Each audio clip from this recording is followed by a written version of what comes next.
Kain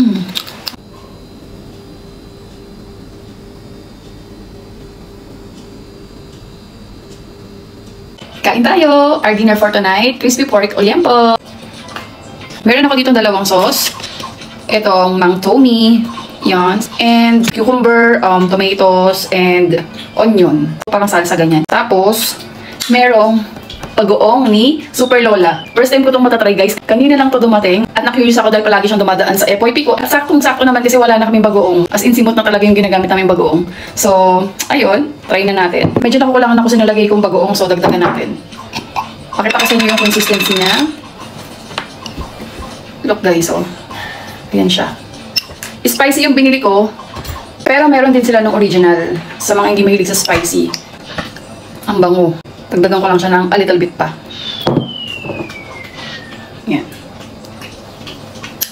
Ayan, may natira pa sa kutsarita ko. So, titikman ko kung ano lasa niya nang hindi ko pa hinahalo sa kung ano-ano.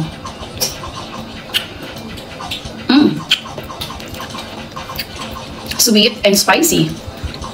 Ang sarap. Actually, pwede siyang gawing ulam. Tapos lalo na kung may mga isda kayo, mga pinarito, kaya inihaw, ganyan. The best din siya sa mga blanch na mga veggies. Hala, ang sarap. Tapos sakto lang yung pagka-spicy niya for me. So, try na natin dito. Lagyan natin ang sibuyas. First light. Cheese naman.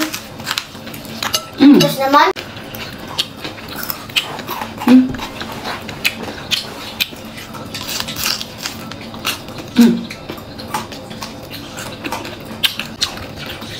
Tapos kanin. Harap.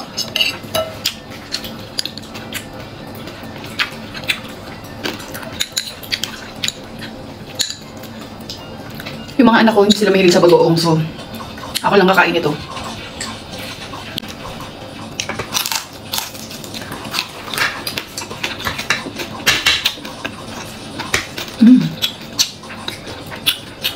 Sarap talaga ng sibuyas tsaka kamatis. Pag pinagsama, tapos lagyan mo pa ng bagoong.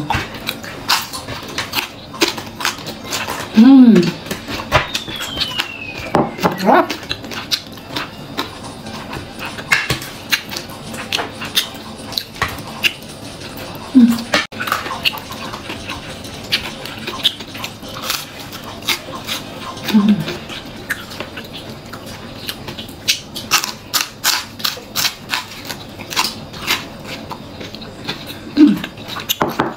Ito ba yun?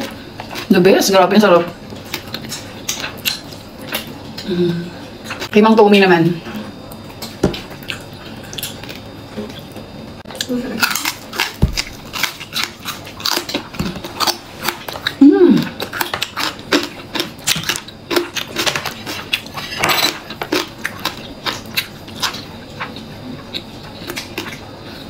Fun fact guys, bihira kami mag-ulam ng ganito.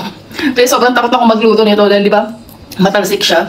Kaya kanina sobrang iwas na iwas talaga ako dahil ang sakit, kaya nagkaroon ako ng trauma dito before. Talagang yung dito ko talaga, Diyos ko dahi.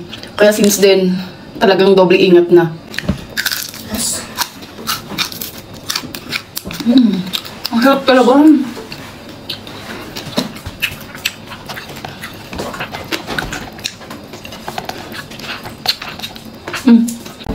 Gusto niyo palang itry, available to sa Yellow Basket ha. Lalo na ngayon dahil mangga, Diyos ko dahi. Perfect na perfect ang Super Lola bagoong. In spicy or original man yan.